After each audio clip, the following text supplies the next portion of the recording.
દિવાળીના તહેવારની વિશ્વભરમાં ગૂંજ, જેમાં દિવાળીનો યુનેસ્કોની યાદીમાં સમાવેશ કરવામાં આવ્યો છે.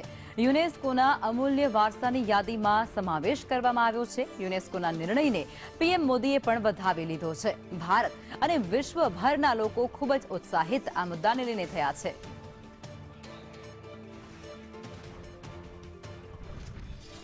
ચેનલ હેડ પ્રશાંત નેમા અમારી સાથે જોડાઈ ચૂક્યા છે, ફોનલાઈન પર છે. નેમાજી, જે પ્રમાણે વિગતો સામે આવી રહી છે, દિવાળી જેવો આ પ્રસંગ છે અને તેનો યુનેસ્કોની અંદર સમાવેશ કરવામાં આવ્યો છે. વડાપ્રધાન મોદીએ પણ આ निर्णय વખાણ્યો છે. निश्चित रूप से भारत के लिए एक बहुत गर्व का क्षण और गर्व का पल हम इस चीज को कह सकते हैं, क्योंकि दीपावली जो है न केवल भारत के लिए एक प्रकाश का पर्व के तौर पे इसको मनाया जाता है, बल्कि दुनिया भर के कई देश जो हैं इस त्योहार को मनाते हैं. और जहां तक भारत की आध्यात्मिकता और सामाजिक विविधता की बात है, लखमा, तो इसको लेकर के कोई बात करने की जरूरत नहीं है. दुनिया भर में जो आध्यात्मिकता है, विविधता है भारत की और सामाजिक एकता है, जो उसकी चर्चाएं होती हैं. और अकेले आज दीपावली को जो है यूनेस्को ने अमूर्त धरोहर के रूप में एक पहचान दी है, तो अपने आप में एक बहुत बड़ी बात है. इसके पहले भी यदि आप देखेंगे तो चाहे कुंभ का मेला हो या फिर गुजरात का गरबा हो, दुर्गा पूजा हो या फिर योग हो, जिसको लेकर के कि एक अंतर्राष्ट्रीय योग दिवस की तक शुरुआत हो चुकी है. तो भारतीय जो परंपराएं रही हैं और जो हमारा जो वैविध्य रहा है, जो सामाजिक विविधताएं रही हैं, अब दुनिया जो है उसको अंतर्राष्ट्रीय स्तर पर भी उसको मान रही है और उसके महत्व को समझ रही है. तो एक निश्चित रूप से बहुत ही गौरव का ये क्षण हम इसको कह सकते हैं, क्योंकि ये भारत की सांस्कृतिक पहचान को एक वैश्विक स्तर पर मान्यता देने वाली बात है कि जो हमारी संस्कृति रही है, जो सांस्कृतिक विरासत रही है, वो विरासत चाहे त्योहारों में हो, चाहे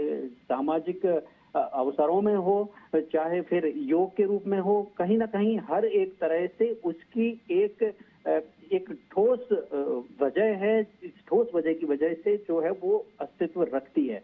तो आज यूनेस्को ने इसको इस बात को स्वीकार किया है. निश्चित रूप से आपके लिए, हमारे लिए, बल्कि तमाम देशवासियों के लिए गौरव की बात है. और इसको लेकर के दिल्ली में भी कई तरीके के आयोजन करने की ऐसी जानकारी मिल रही है कि आज रात को वहां पर तमाम तरीके के दिए वगैरह जलाए जाने वाले हैं, इमारतों को रोशनी से सजाया जाने वाला है, लाल किला परिसर में भी कुछ आयोजन किए जाने की बात है. तो तमाम चीजें जो हैं वो इसमें होने वाली हैं. अब सवाल ये उठता है कि आखिर यूनेस्को में दीपावली को एक अमूर्त धरोहर के रूप में शामिल करने से हमें क्या मिलेगा. तो देखिए, ये भी एक बहुत बड़ी बात है. इससे दीपावली की जो पहचान होगी एक नई ग्लोबल पहचान होगी. दूसरी बात यह है कि दुनिया भर में जो सांस्कृतिक आदान प्रदान की बात होती है, कल्चर की का ट्रांसफॉर्मेशन या ट्रांसफर की बात होती है, उसकी एक वो आदान प्रदान बढ़ेगा. तीसरी बात है टूरिज्म और रिसर्च को बढ़ावा मिलेगा. लोग दीपावली को लेकर के वैसे ही दीवाने होते हैं. वो जो प्रकाश का उत्सव है, मेरे ख्याल से केवल हिंदुस्तान एक ऐसा देश है जो एक प्रकाश का पर्व मनाता है. तो टूरिज्म और रिसर्च इससे बढ़ेंगे. और आखिर में यदि हम देखें तो भारत की सांस्कृतिक पहचान को, जैसा कि हम बता रहे हैं, इसको वैश्विक मंच पर भी एक बड़ी मजबूती मिल सकती है. जी, धन्यवाद.